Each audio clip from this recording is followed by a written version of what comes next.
রাত তখন 10:15। মিতুর আজ অফিস থেকে ফিরতে অনেকটা দেরি হয়ে গেছে। সেই একই বাড়িতে থাকে মিতুর বান্ধবী পিয়া। সে অনেক আগে বাড়ি চলে এসছে। কি ব্যাপার, এত দেরি? মুখ চোখের কি হাল রে? দেরি হয়ে গেল। তুই আর আমি একই অফিসে কাজ পেলে কি ভালো হতো। যা বলেছিস। আর আজকে মাথাটা ভীষণ ধরেছে, খাবার খেয়ে ঘুমিয়ে পড়। তারপর মিতু ব্যাগের চেন খুলে কিছু খুঁজতে গিয়ে থেমে যায়। হে মা, এটা কার? আরে বাস, কে দিল? আমি তো কিছুই বুঝতে পারছি না, কিভাবে এলো এটা। ও তোর বুঝে লাভ নেই, আমায় দে, সাজিয়ে রাখবো। মিতু কিছু বলতে গিয়েও পিয়ার হাসি মুখটা দেখে আর কিছু বলতে পারলো না। তবে কিছুক্ষণ পর মিতু আর পিয়া অদ্ভুত কিছু ঘটনার সম্মুখীন হয়।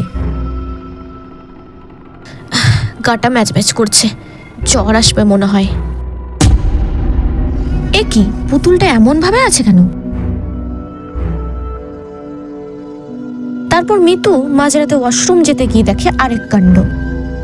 আরে, জামা কাপড়গুলো এইভাবে ছড়িয়ে আছে কেন? এরপর যত সময় যায় বাড়িতে আরো অদ্ভুত ঘটনা ঘটতে থাকে। যেখানে সেখানে জামা কাপড় পরে থাকা, জিনিসপত্র পরে থাকা, এমনকি মিতু আর পিয়ার মধ্যেও বারবার ছোট ছোট বিষয় নিয়ে ঝামেলা লাগতো।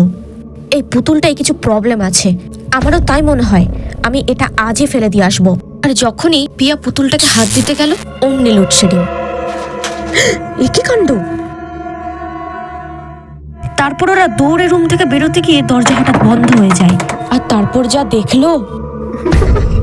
আমায় বের করে দেবে তোমরা? কে তুমি? ঘরে ঢুকলে কিভাবে? তোমরাই তো আমায় ঘরে ঢুকিয়েছো। এবার আমরা সারা জীবন একসাথে খেলবো।